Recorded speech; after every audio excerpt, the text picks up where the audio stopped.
Imaginen por un momento que estamos quemando montañas de dinero y recursos todos los días, sin darnos cuenta. Vivimos en un mundo que literalmente tiene hambre de energía, pero, y aquí está el gran secreto, el problema real no es cómo generar más. El verdadero escándalo es la asombrosa, casi ofensiva, cantidad de energía que simplemente desperdiciamos.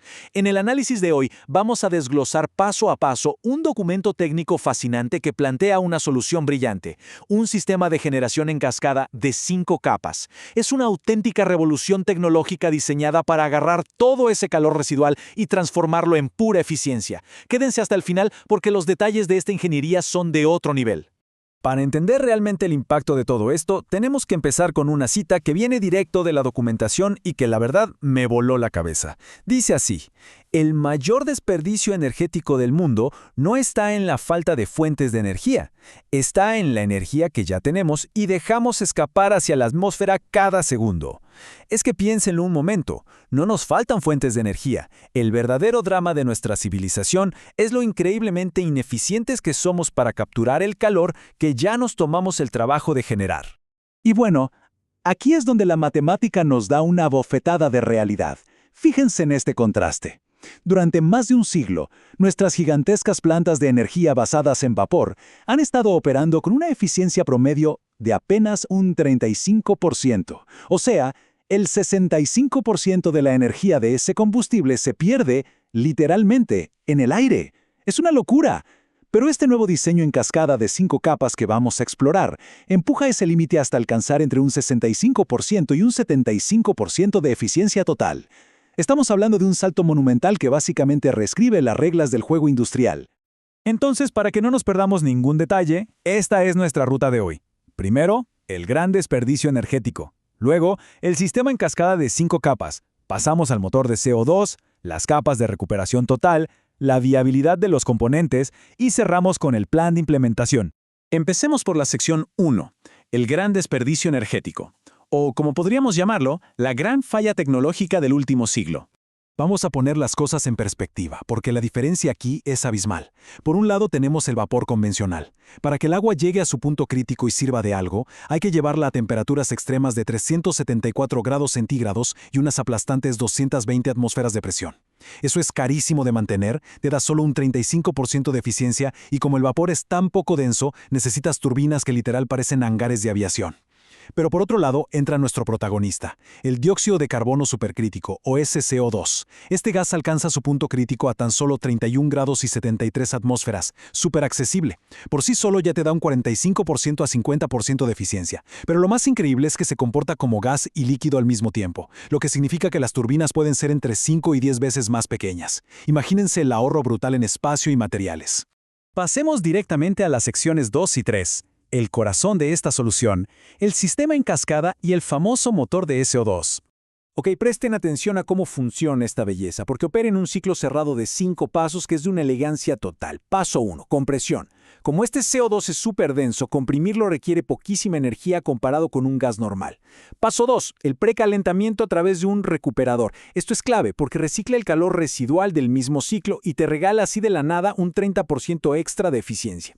Paso 3, el calentamiento principal, absorbiendo calor externo hasta llegar a unos 550 o 700 grados. Paso 4, la expansión en la turbina, que gira a velocidades absurdas para generar la electricidad. Y finalmente el paso 5, enfriar y reciclar el fluido para que el bucle vuelva a empezar, sin desperdiciar nada. Y claro, para hacer todo esto necesitas hardware de primer nivel. Todo arranca con la capa 1 y este compresor. El gran truco aquí es mantener el CO2 en ese estado supercrítico perfecto.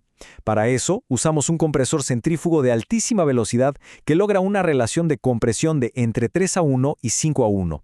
Es una pieza de ingeniería súper precisa que empuja un fluido extremadamente denso, pero gastando un mínimo de energía. Pero si hablamos de cosas fascinantes, tenemos que hablar de velocidad. Esta es la turbina de CO2, la encargada de convertir toda esa locura térmica en trabajo mecánico. ¿Saben a qué velocidad gira? Entre 20.000 y 40.000 revoluciones por minuto, aguantando temperaturas de entrada de hasta 700 grados. Para soportar ese castigo extremo, olvídate del acero común. Aquí se usan superaleaciones avanzadas como el Inconel 740H, con recubrimientos especiales para evitar que se arruine. Es una turbina enana en tamaño, pero créanme, es un gigante absoluto en potencia. Y para cerrar con broche de oro esta primera capa, tenemos el recuperador térmico. En el mundo de la ingeniería le dicen PCHE, que viene de intercambiador de calor de circuito impreso. Utiliza unas placas con microcanales grabados con un nivel de detalle milimétrico, y esto garantiza una efectividad de intercambio de calor superior al 90%. Básicamente, es el guardián de la eficiencia, se asegura de que ni una gota de calor remanente se pierda, usándolo para precalentar el fluido que apenas va entrando. Ahora vamos a la sección 4, las capas de recuperación total. Aquí es donde el término cascada realmente cobra sentido. La filosofía de una cascada energética es brillante por lo simple que es. Lo que una capa tira a la basura, la capa de abajo lo usa como combustible premium. Así funciona. La capa 2 usa un ciclo Rankine orgánico, o ORC, que es perfecto para atrapar el calor de temperatura media que se le escapó al SCO2.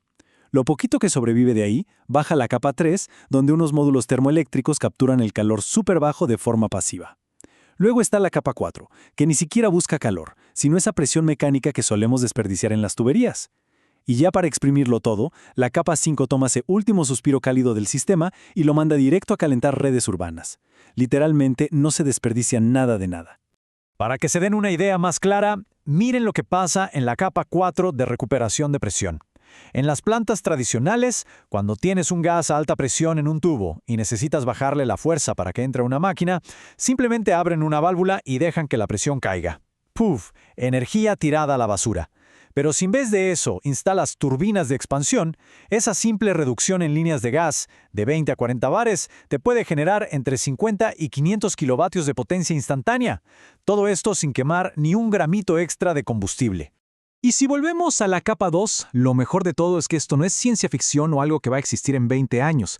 La tecnología de ciclo Rankine orgánico ya está súper madura. Funciona perfecto con calores sobrantes de entre 150 y 400 grados, usando fluidos como tolueno.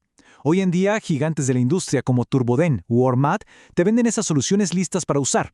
Es literalmente comprar el módulo, enchufarlo al sistema y empezar a recuperar energía. Y la capa 3 es igual de sorprendente. Utiliza módulos termoeléctricos basados en el efecto Seebeck. Son unos paneles construidos con materiales como bismuto telurio que hacen magia pura. Recuperan energía de forma pasiva, sin una sola pieza móvil. Solo necesitan que haya una diferencia de temperatura de unos 30 grados centígrados para empezar a generar electricidad. Es la prueba definitiva de que ningún nivel de calor es demasiado pequeño para sacarle provecho. Bueno, pasemos de la teoría termodinámica a los negocios. Sección 5. Componentes y viabilidad en el mercado. El mensaje clave que se tienen que llevar de aquí es que esta es una inversión de muy bajo riesgo. Como les decía, la tecnología ya existe y es totalmente viable hoy.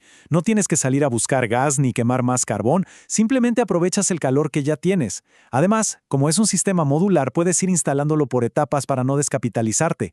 Los componentes ya están en los catálogos de proveedores gigantes como Atlas Copco o General Electric. Y si alguien les dice que esto es experimental, coméntenles que el primer sistema comercial de COOs de este tipo ya se probó con éxito en China, justo en este 2024. Así de real es.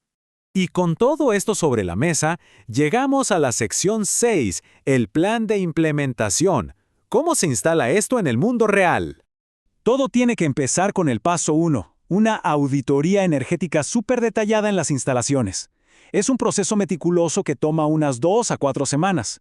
Aquí no podemos andar adivinando. Hay que medir con absoluta precisión el calor residual que realmente hay, las temperaturas y los perfiles de carga de la planta para saber exactamente dónde estamos parados.